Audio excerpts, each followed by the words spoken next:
สารกวนโอ้เป็นหมู่บ้านที่ยิ่งใหญ่หลายหลังคาแต่พี่น้องบ้านนี้เนาะซึ่งดนแล้วเฮาบ่ได้มาย่ำทำข่าวหมู่บ้านนี่ว้าเพิ่นเฮ็ดรถโดยสารนั่นนี่พี่น้องเห็นบ่นี่เพิ่นแก่ใส่ มีดามโฟมยกดามนี่นี่ตักมาแต่ใกล้บ่ละแม่นบ่ฮะโอ้นี่ตักน้ำเจ้ายังเฮียนอยู่บ่ตักเข้าเนาะเอาไปซี่บ่จังหน่อยนี่แม่นบ่มีหุงซี่แล้วเนาะสบายลูกจะหมดบ่นี่จะลงลุ่มอะไรบ่นี่พี่น้องเอ้ยเนาะ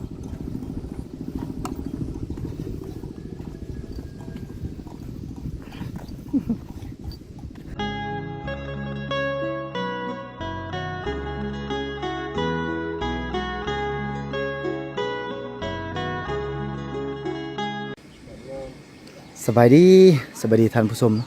ที่อยู่ทางในและต่างประเทศยินดีต้อนรับเข้าสู่ช่องวิธีชนเผ่าเนาะที่ดำเนินรายการโดยเบาแก้วมื้อนี้เบาแก้วได้เดินทางอยู่ที่หมู่บ้านประโสมพี่น้องเมืองตะโอยแขวงสารวันของพี่น้องชนเผ่าตะโอยเนาะซึ่งหมู่บ้านนี้ที่ห่างไกลจากตัวเมืองประมาณ40-50 กิโลเมตรเนาะที่เฮาไปเบิ่งบรรยากาศภายในบ้านนำกันเนาะตอนนี้ประมาณบ่ายๆพี่น้องบ่ายโมงหนึ่งเนาะแดดขนาดเลยพี่น้องไปติดตามชมกันเลยยามบ่ายๆคนพระเจ้าอุปถัมภ์มาแต่ให้แต่ส่วนพี่น้องเพราะว่าครั้งแรกเลยนะที่ได้มาถ่ายในหมู่บ้านนี้เนาะแต่ก่อนผมบ่เคยมาเถื่อเลยมันจะมีศาลากวนในหมู่บ้านนี้ไปจะพาเบิ่งศาลากวนของบ้านเลยเห็นชาวบ้านเขาเจ้านั่งลิ้นอยู่เนาะเพราะมันอากาศมันเย็นอยู่นะเจ้ามุ่งด้วยใบเซยเนาะก็เลยพากันนางพักผ่อนอยู่หันเนาะไปเบิ่งนำกันพี่น้องสารกวนโอ้เป็นหมู่บ้านที่ยิ่งใหญ่หลายหลังคาแต่พี่น้องบ้านนี้เนาะซึ่งดนแล้วเฮาบ่ได้มาย่ำทำข่าวหมู่บ้านนี่ฝากกันถากโบ้งเนาะไม่โบ้งบ่นี่นี่พี่น้องฝนคายแห้งเนาะฝนถากแล้วก็เอาไปตากแห้งส่วนที่เหลือนี่จะเป็นฟืนดังไฟเนาะเห็ดฟืนดังไฟมีประโยชน์หลายอย่างเนาะนี่เรียนสารก็จะประมาณนี้อันนี้มันอยู่ลุ่มสุดเนาะอยู่ลุ่มสุดทำผสมเนี่ยอันนี้คือสารกวนเนาะโอ้จุดซุ่มของบ้านเลยสารกวนจะขึ้นเทิงนี่จะขึ้นไปทางนี้และทางนี้แหละเป็นหมู่บ้านใหญ่เนาะทางนาจะมีทางอยู่เทิงพุ่นหลายหลังคาเต๋อพี่น้องโอ้ยเสียดายเด็กน้อยโบลงเครื่องนะเป็นถ่ายเลยพี่น้อง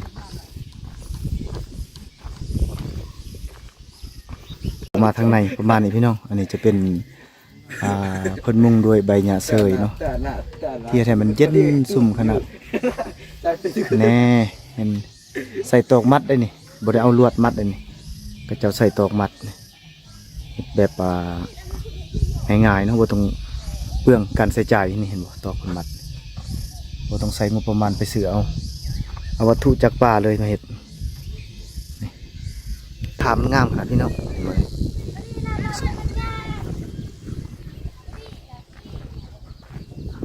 โอ้พากันเฮ็ดยังอันนี้นะตัวคิดประดิษฐ์สร้างนี่เฮ็ดรถบ่เฮ็ดยังบ่เฮ็ดรถบ่ผลิตเอารถบ่รถแกทรายบ่นี่แม่นบ่ โอ้คักเลยโอ้เก่งเอาไปแกทรายบ่นี่แกทรายแกหินบ่นี่ว้าไผเลยนักผลิตนี่เจ้าบ่ผู้นั้นบ่เฮ็ดผู้ใดเฮ็ดนี่เฮ็ดเองโอ้เก่งว้าเพิ่นเฮ็ดรถโดยสารนั่นนี่พี่น้องเห็นบ่นี่เพิ่นแกทราย มีดามโฟมยกดามนี่นี่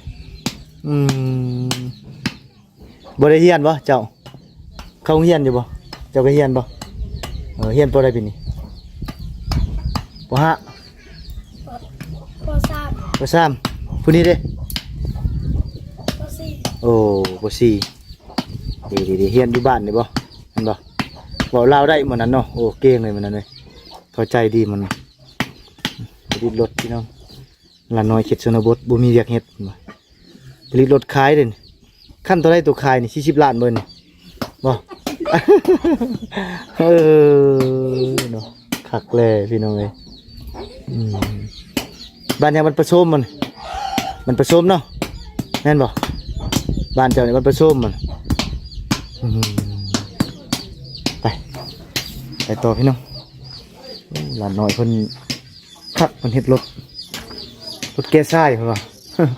แก้ได้4-5ต้นมันเด้ธรรมดาเด้โอ้ไปตักน้ำมาได้ถึงเลยโอ้ชาวบ้านมาได้ตักน้ำพี่น้องเนาะนี่หลานน้อยเพิ่นโอ้เพิ่นเจน้ำพี่น้องเบิ่งคักอีหลีหมอน้อยเอ้ยโอ้ตักมาแต่ใกล้บ่ล่ะแม่นบ่หำฮะโอ้นี่ตักน้ำเจ้ายังเฮียนอยู่บ่เก่งเนาะว้าหูจักเฮ็ดเวียกหมื้นี้เว้ยดีเลยซุ่มเชยเนี่ยนี่แหละเขาต้องการเนี่ยนี่แหละซอยพ่อซอยแม่คักแล่หมื้นี้เว้ยอยู่ใส่เฮือนโตเว้ยหลังนี้นี่บ่แม่นบ่โอ้หลังนั้นเบิ่งพี่น้องหลานน้อยในชนบทเพิ่นเจ๊น้ำเนาะโอ้ตักน้ำ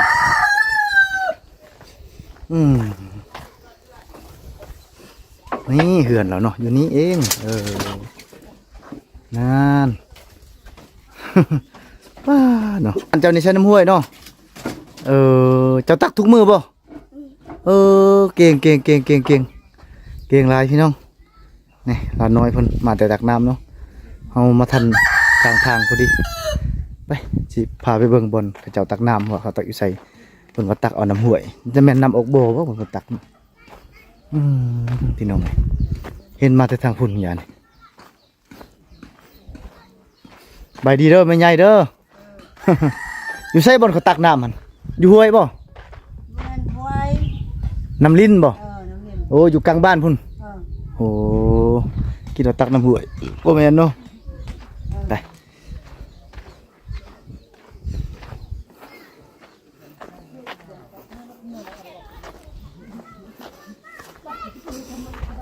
โลขึ้นถึงมานี่ฮอนเด็ดบ่ไว้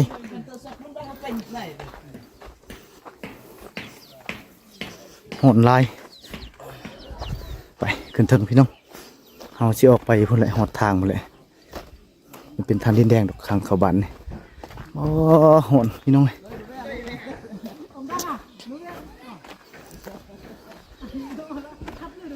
นี่บรรยากาศภายในบ้านทางนี้จะเป็นบ้านเก่าพี่น้องแต่ก่อนทางนี้ลายดิเฮือนเขาเจ้าเดี๋ยวนี้เลยเขาเจ้าย้ายเฮือนไปอยู่แคมทางพุ่นเพราะว่าหลายคนนะมุ่งมันไปใส่แคมทางนั้นบ่อยากอยู่นอกจังซี่เนาะก็เลยย้ายออกไปนอกคนหลายกว่าแต่ก่อนทางนั้นบ่มีเฮือนเด้ทางในนี่เฮือนติดเลยแต่ก่อนพี่น้องเอ้ยเดี๋ยวนี้เกลี้ยงเลยทางนี้ย้ายออกไปนอกทางหมดแล้วอยู่แคมทางพุ่นเมื่อยเว้ยพี่น้อง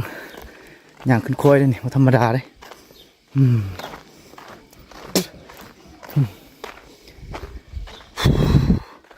เมื่อย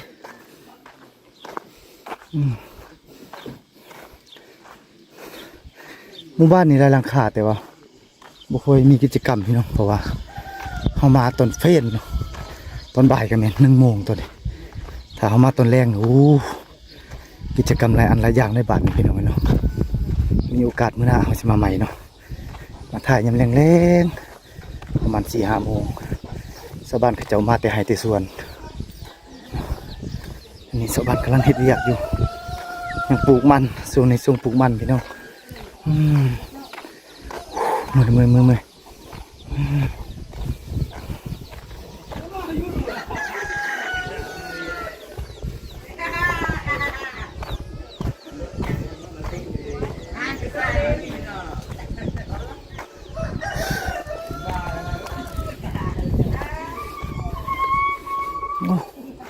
กินข้าวป่ะไปเบิ่ง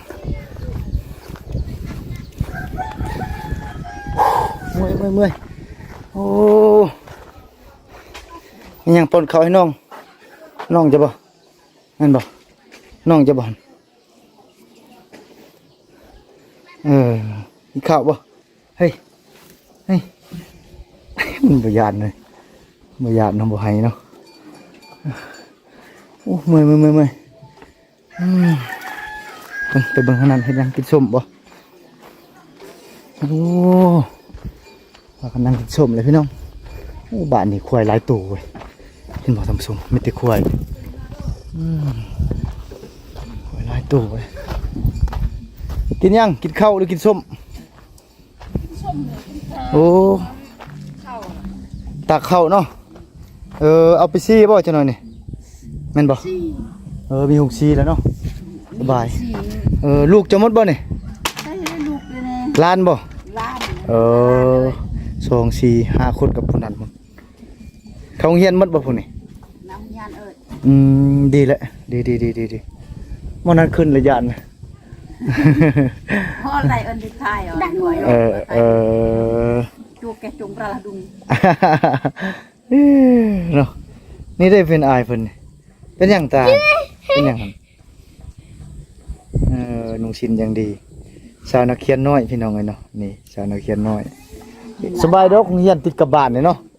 สบายอยู่หลานน้อยเพิ่นไปเฮียนตักเขาให้ไว้ชีเข้าพี่น้องโอ้ฮอนครับบ่ายโมง1ฮอนไปต่อพี่น้องไปฮอดเข้มทางพุ่นแหละเฮาจังสิกลับเนาะมาสิปิดคลิปอยู่เข้มทางคลิปนี้มันน่าจะบ่มีกิจกรรมอย่างไรพี่น้องเนื่องจากว่าเฮาถ่ายมาประมาณบ่ายโมง1เลยบ่เห็นชาวบ้านเขาเจ้าเนาะเขาเจ้านั่งยังพุ่นอยู่แหละอยู่ให้อยู่สวนพุ่นแหละพี่น้องบางครอบครัวก็ปลูกมันแต่บางครอบครัวก็สักข้าวให้พี่น้องช่วงนี้ช่วงฤดูสักข้าวให้เลยได้พี่น้อยเนาะจะเห็นแต่เฮือนเขาเจ้า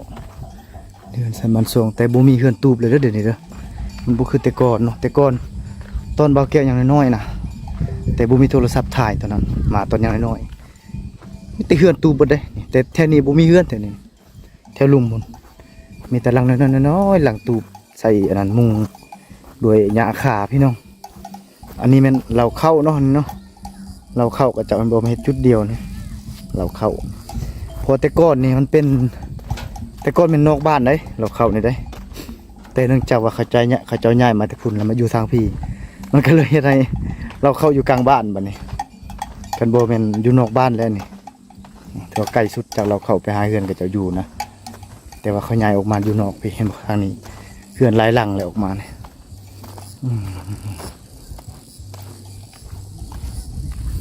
โอ้หอนแดดด้วยบ่อยพี่น้อง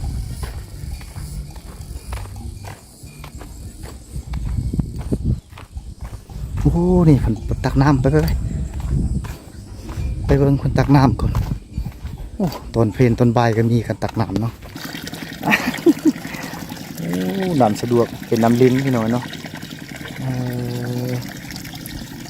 สักเครื่องให้น้องบ่เห็นบ่เป็นเนาะแน่คักเลยบาทนี่น้ำปุ๊บเลยท่านั้นเกยนี่น้ำใสพี่น้องเมื่อบ้านนี้น้ำใสสะดวกขนาดพี่น้องเนาะน้ำไหลไฟสว่างเลยเห็นแต่ละน้อยเขาเนาะเจ้ายังเฮียนบ่ล่ะยังเฮียนบ่เฮียนอยู่นี่เฮียนห้องใดปีนี่ห้องใดจะเฮียนป.1 ป.2 ป.1จะเข้าใจข่อยบอกเนาะเก่งเติบพี่น้องเรียนป.1แต่ว่าหูความลาวแล้วเนี่ยเนาะ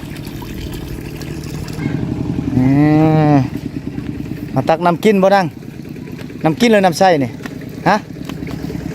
นี่มาตักน้ำกินพี่น้องมาทำสมโอ้ใส่กระตุกนี่น้ำกินตัวนั้นน้ำใส่มันบ่เอาเมื่อกินเลยบ่ได้ต้มบ่นี่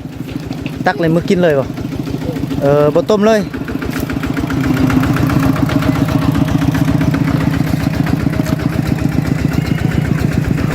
กินเลยพี่น้องไว้เนาะมีคนตักน้ำอยู่ลงไว้หลานน้อยเพิ่นตักน้ำพอดีน้ำดับมาพอดีเพิ่นได้แต่กระตุกเดียวพี่น้องเพิ่นยังลงไปตักอยู่ดุมพอดีเนาะอันนี้คือเส้นทางที่เรามื้อเช้านี่แหละนี่ ส้นทางแถวมาถือว่าขั้นว่าลงไปนี่เนาะมันจะสอดไปพุ่นแหละเมืองกระลืมพี่น้องทางนี้นี่มันจะเข้าเมืองกระลืมเนาะคันลงไปทางนี้ถือว่าไล่ลักเติบจากนี้จะเข้าไปทงกาแล้วก็ออกไปสู่กระลืมเลยเมืองกระลืมแต่คันเอากลับทางนี้เนาะนี่ทางนี้จะเข้าสู่ในเมืองตะโอยเนาะห่างจากนี้ประมาณ4-50 กิโลนี่แหละอันนี้คือโรงเรียนเนาะครับคือโรงเรียนอันนี้ประมาณนี้เนาะคลิปนี้ผมมีอย่างมากมายพี่น้องเนื่องจากว่าบ่ค่อยมีกิจกรรมเนาะเพราะว่าตอนบ่ายๆนี่ชาวบ้านเขาเจ้ายังบ่ทันมาแต่ไห้แต่สวนเนาะเขาเจ้ายังเฮ็ดเวียกเฮ็ดงานอยู่ก็เลยบ่ค่อยมีกิจกรรมพี่น้องก็ประมาณนี้สำหรับคลิปนี้เนาะนี่จิกกระพาเมื่ออะไรไปพี่น้องเพิ่นเทน้ำได้ไหนกระพาบ่ได้น้ำสำนั้นน้ำมันดับก่อน เจ๊กระตุกเป่าเมื่อพี่น้องเห็นบ่เพิ่นสิไปตักเอาอยู่ลุมพอดีเนาะเพราะอยู่ลุมจะมีน้ำเนาะที่นี่น้ำมันดับก่อนพี่น้องก็เลยเปลี่ยนไปตักบนใหม่ทางลุมมันจะอยู่ต่ำก็เลยมีน้ำเนาะอยู่สูงก็เลยบ่มีน้ำทางสุดเนาะจะลงลุ่มแล้วบัดนี้พี่น้องเอ้ยเนาะ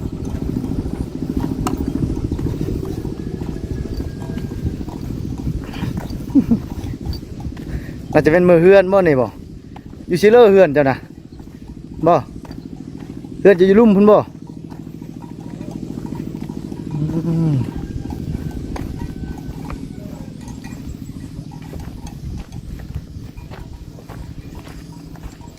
ไปส่งฮอดนี้เนาะเอาสิกลับกันไปเนาะประมาณนี้เนาะเพิ่นบ่ได้น้ำซ้ำกล้วยดอนพี่น้อยเนาะเห็นบ่หมู่บ้านนี้มีควายหลายตัวเด้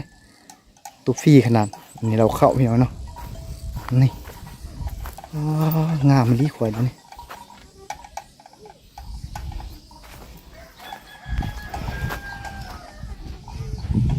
เราทำส้มเนาะสำหรับคลิปนี้กะประมาณนี้พี่น้องนี่คือภาพบรรยากาศภายในหมู่บ้านประสมเมืองตะโอยแขวงสารวัตรของพี่น้องส่วนเผ่าตะโอยเขาเนาะซึ่งบ่ค่อยมีกิจกรรมปานใดเนาะคลิปนี้เนื่องจากว่าบ่แก้วไทยตัวนี้ก็ประมาณ1 โมงปลายนี่แหละพี่น้อง ชาวบ้านบ่ทันมาแต่ให้แต่ส่วนเนาะแต่ว่าบ่แก้วกับพาวกลับเพราะว่ามื้อนี้บ่แก้วได้มางานดองแต่ว่ามีโอกาสก็เลยได้ออกมาเลาะบ้านเนาะมาเบิ่งภาพบรรยากาศภายในบ้านซึ่งบ่แก้วก็ดุลและบ่มาหมู่บ้านนี่ก็เลยจะถ่ายและอัปเดตให้พี่น้องเฮาได้เบิ่งนํกันว่าหมู่บ้านนี่จะเป็นจังไดพี่น้องถ้าเฮามายามแลงๆประมาณ 4 โมง 5 โมงกิจกรรมน่าจะหลายบ้านนี้เพราะว่ามันมีหลายหลังคาเนาะหมู่บ้านนี้แต่ว่าอันนี้บ่มีกิจกรรมเพราะว่าตอนบ่ายพี่น้องบ่แก้วกับพาวกลับนี่พอตอนนี้เพิ่นสั่งให้กลับแล้วหลังจากกินข้าวกินน้ำแล้วเพิ่นก็สั่งเกี่ยมกลับก็เลยได้โละน้อยหนึ่งพี่น้องให้เพื่อนพี่น้องเขาได้เบิ่งได้ชมว่าภาพบรรยากาศภายในหมู่บ้านประชมประมาณนี้พี่น้องก็ขอขอบใจเพื่อนพี่น้องทุกพังเนาะที่ติดตามรับชมคลิปของบ่แก้วแต่ต้นจนจบแล้วก็บ่คำโฆษณาให้ข้าพเจ้ามีรายได้ที่แล้วก็ขอขอบใจที่ซัพพอร์ตมาตลอดเนาะตั้งแต่เฮ็ด YouTube มาจนถึงปัจจุบันแล้วก็ผู้ใดที่เข้ามาใหม่พี่น้องอย่าลืมกดไลค์กดแชร์เนาะถ้ามักคลิปบ้านๆแบบนี้คลิปวิถีชีวิตในชนบทลาวใต้เฮาหรือว่าในเขตชนเผ่าพี่น้องตะโอยเฮาเนาะก็อย่าลืมกดติดตามกดไลค์กดแชร์กดกระดิ่งคอมเมนต์ใต้คลิปเพื่อเป็นกำลังใจทางบ่แก้คลิปต่อไปนะสำหรับคลิปนี้ขอจบคลิปไปเพียงเท่านี้เนาะโฟกัสในคลิปใหม่สำหรับคลิปนี้ขอกล่าวคำว่าสบายดี